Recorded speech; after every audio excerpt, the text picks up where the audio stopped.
Thank you for being here today. I have been looking forward to this for the entire week. Actually, I've been looking forward to this for several weeks.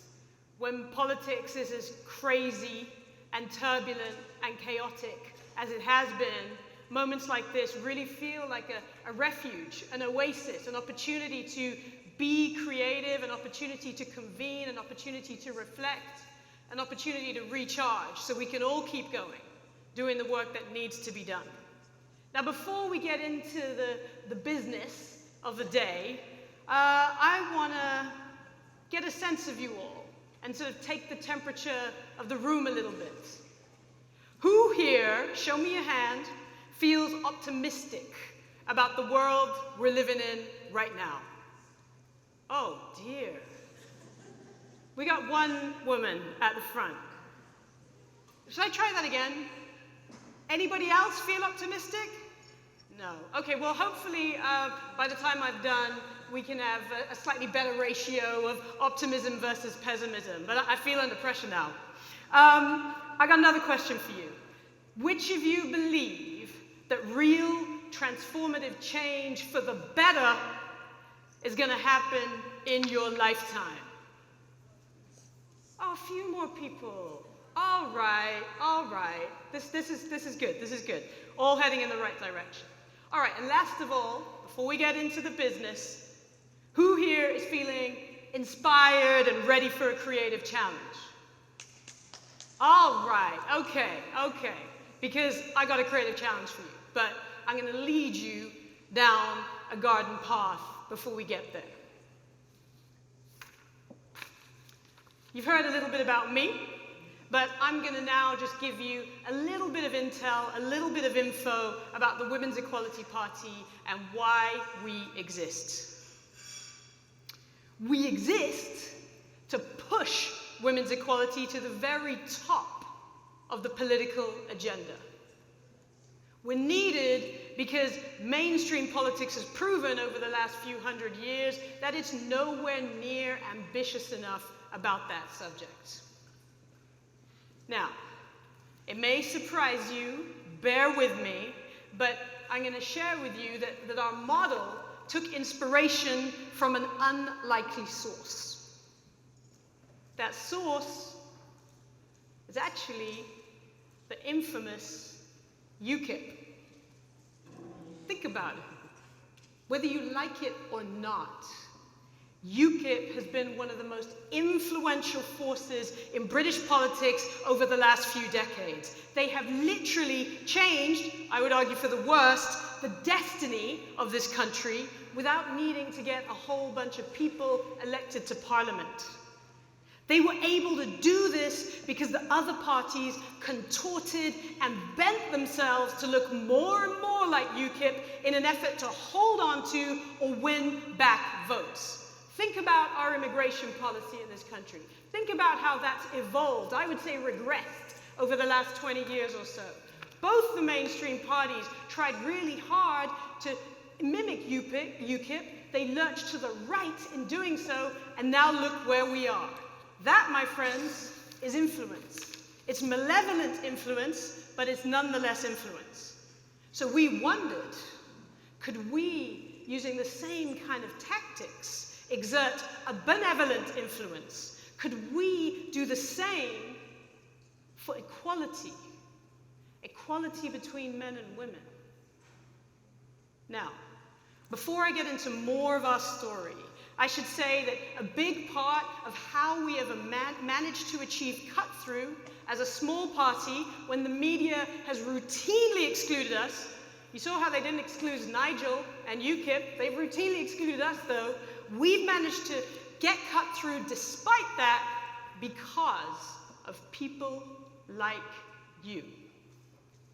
From the very beginning, advertising professionals saw our potential to make change happen, and they understood the role they could play in helping us get there.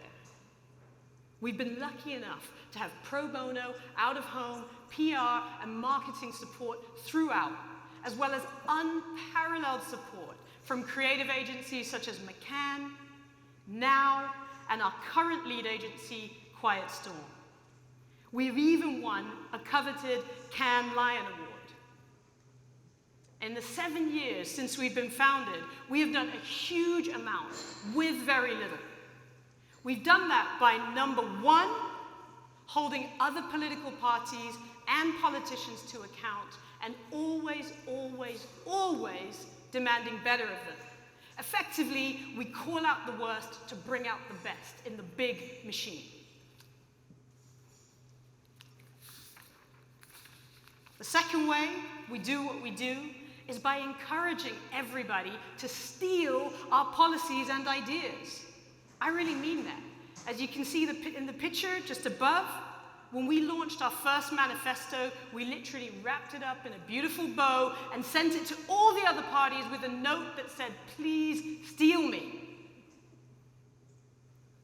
Thirdly, we constantly rebel against the rule book when it comes to campaigning and political activism. And we are always challenging ourselves to be inclusive, innovative, and inspiring. Inclusive, innovative, and inspiring. It's like a mantra for us, and it is working. Some of our successes include a viral campaign that we launched on Equal Pay Day, where we got women to set their out of office for the rest of the year.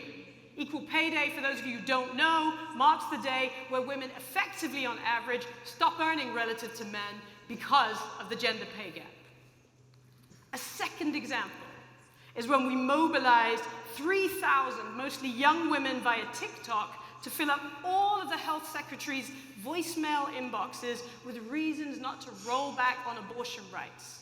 We only needed 250 women, because that signified the number of women who would be in waiting rooms on a weekly basis, unable to get the abortion services they need if Sajid Javid rolled back on a provision that had been made available during the pandemic. 3,000 women showed up. We bombarded his inbox with more than 7,000 calls. There's no way that man could say he didn't know that there was a strong feeling about what he was dithering and daring about doing. A third example, and I am so proud of this one, was our 2019 general election. We stood survivors of sexual violence and domestic abuse against 5 MPs with unresolved allegations of misconduct on their record.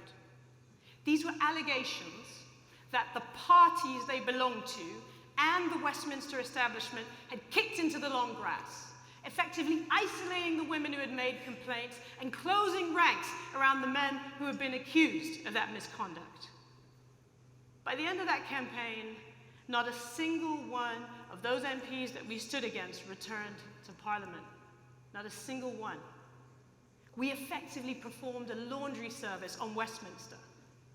But there's more to do, because some of you may have caught the news just a couple of weeks ago that there are now reports of 56 UK MPs, including 3 cabinet members, who are facing allegations of sexual misconduct. So I'm going to have to find at least 50 more women come the next general election if we're going to deploy that strategy again. If anybody wants to sign up, our stall's right over there. We need candidates, so please, please, think about it.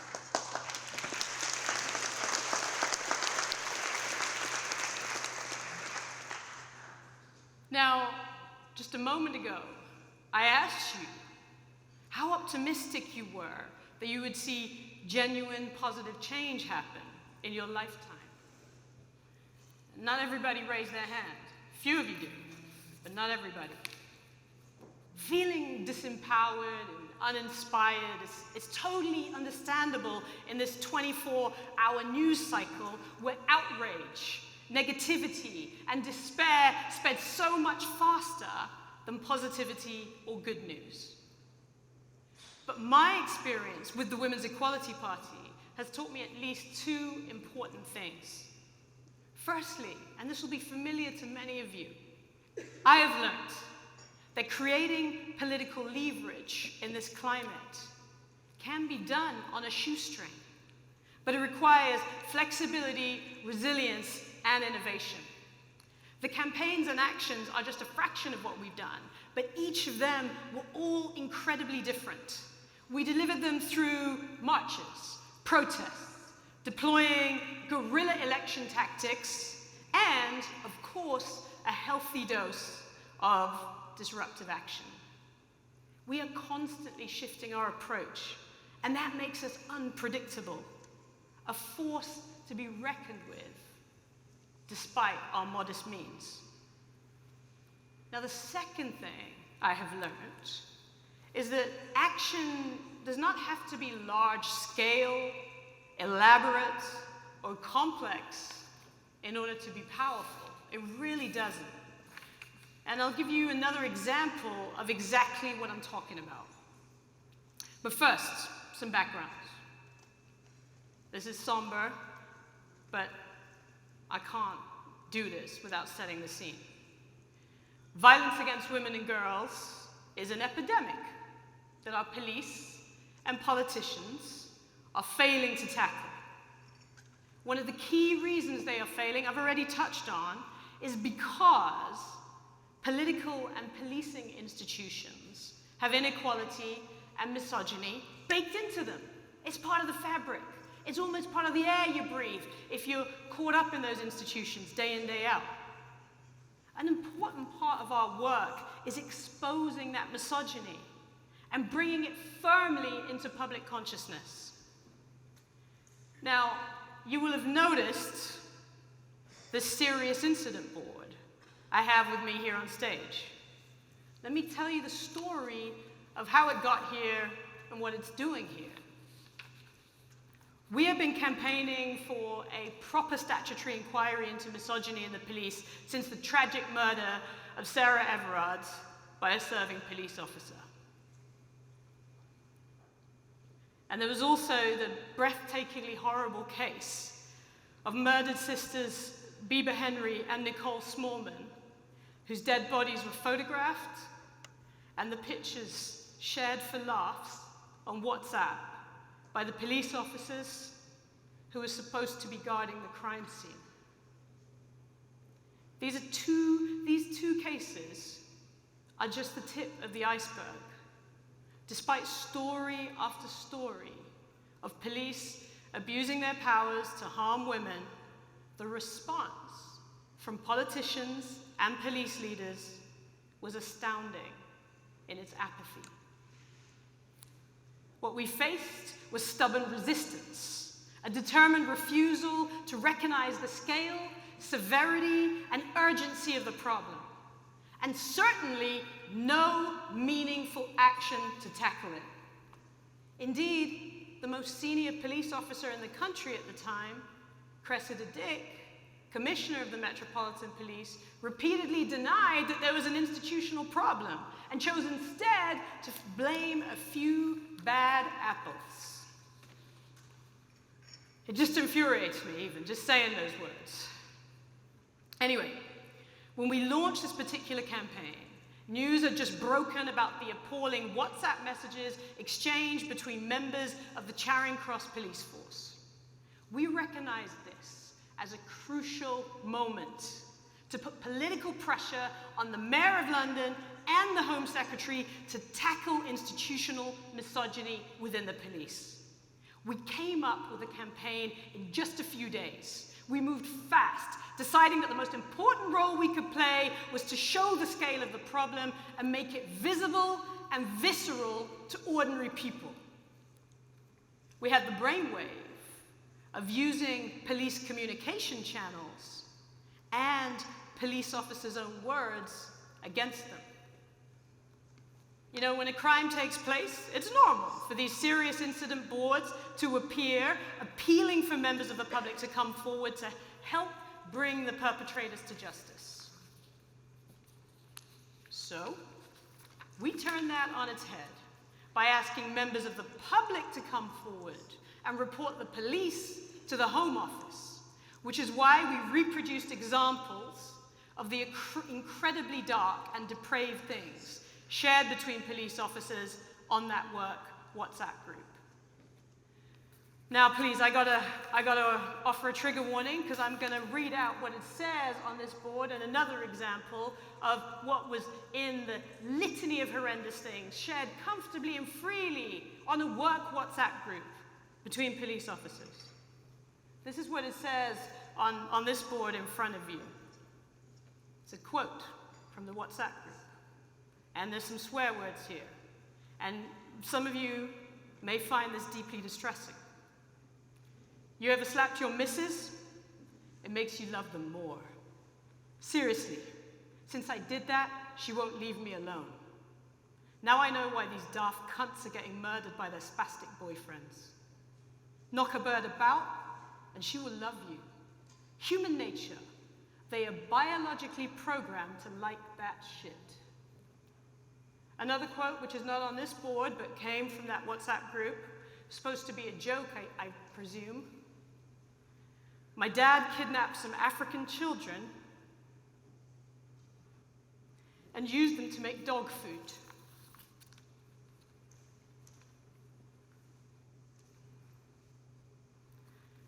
Because we were trying to flip the dynamic on its head, we made sure that RA boards included the number to contact the Home Secretary's office. In lightning quick time, we designed and printed materials, purchased these boards, set up social media and press, and hired a van. The van was not only to deliver things, maybe we thought we might need it as a getaway vehicle. You never know what's going to happen when you take on the police. We did all this on a shoestring budget. At 5 a.m. in early February, a small team of activists met outside Charing Cross Station and set up the A-boards around the perimeter, and also at Charing Cross Station in time for the morning rush hour. The response was explosive. Widespread media coverage, live interviews, public support online, and critically, a political response. Just days after our appeal boards appeared, the Mayor of London finally stepped up, Cressida Dick stood down, the Home Secretary realized she was going to have to take a much more active role in investigating the police.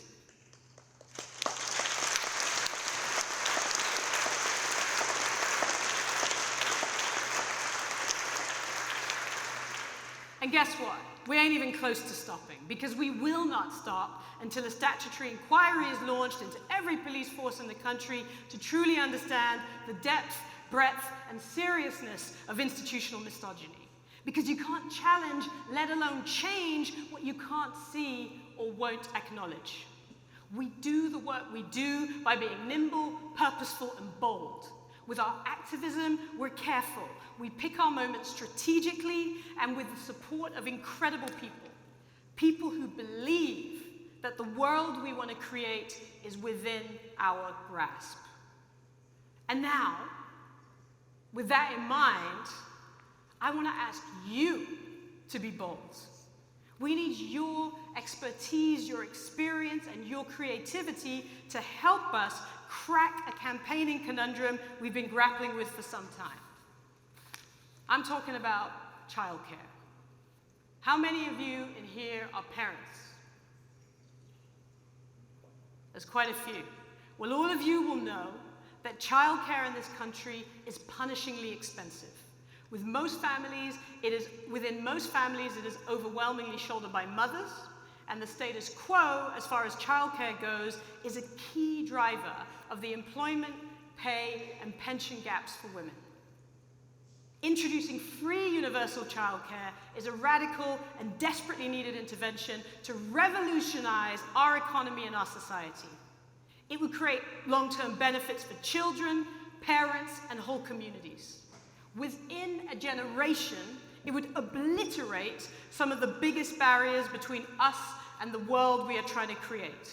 A world where men and women are truly equal citizens. But it's a tough sell in a political climate that has successfully convinced us all that social infrastructure, health, education, and care is an expense, whilst physical infrastructure, manly things like bridges and roads, are instead an investment.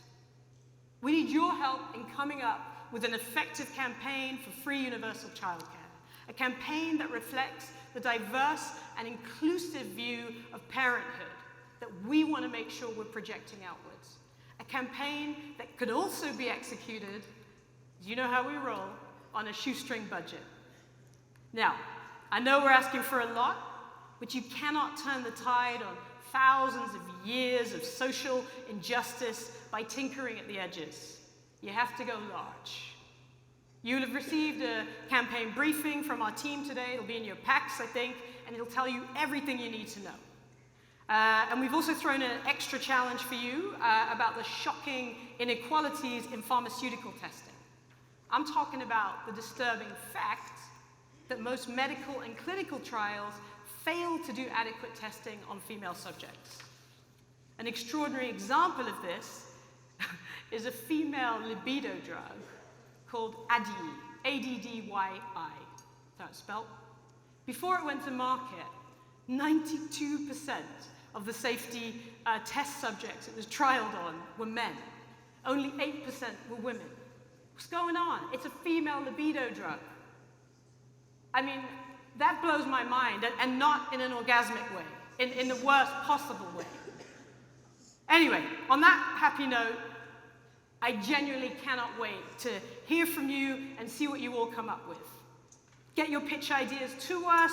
You'll need to contact our press team, and information about how to do that is in the briefing. You can also speak to the team at our stall in the corner. And I'm nearly done, and I know that I've thrown a lot at you. I've told you our story. I've shared some of our triumphs. I've set you a creative challenge, but I ain't quite finished. And I appreciate the clock's sort of ticking, but don't worry, I'm winding up. If you have felt inspired or moved to be part of our journey to a society that is free, equal, and above all, at ease with itself, then join us. Be that change with us. For today only, we're offering an exclusive membership deal just for you. So head over to our stall to find out how you can become a trailblazer for equality. You should know a couple of things, though. The first is that men are absolutely welcome to be members of our party. The only way we're going to get to destination equality is if men and women fight for it together. And the second, and this is one of the ways we deliberately seek to disrupt politics as usual and subvert the status quo, is that we practice political polyamory. Now, what I mean by that is, as far as we're concerned, you can be a member of another political party and a member of the Women's Equality Party, and we have no problem with that at all. In fact, we actively encourage it. We're not at all possessive about our people. Some of the other parties are, but that's their business. That's not ours. Now, last of all, and this is only going to take 1 minute, I just want to bring some of what I've spoken about to life. I want to leave you with a visual representation. It's literally just 1 minute long of how and why we do what we do. Cue the video, please. And the sound. That's Westminster. Partnership with Rwanda. Their rules were broken. Investigation for sexual misconduct.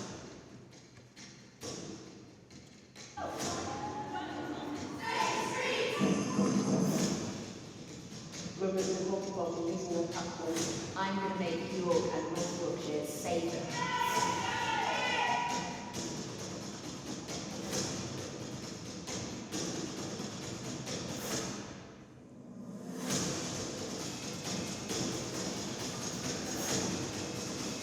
Systematic violating disabled people's rights. We will not be silent, and we will not be silent.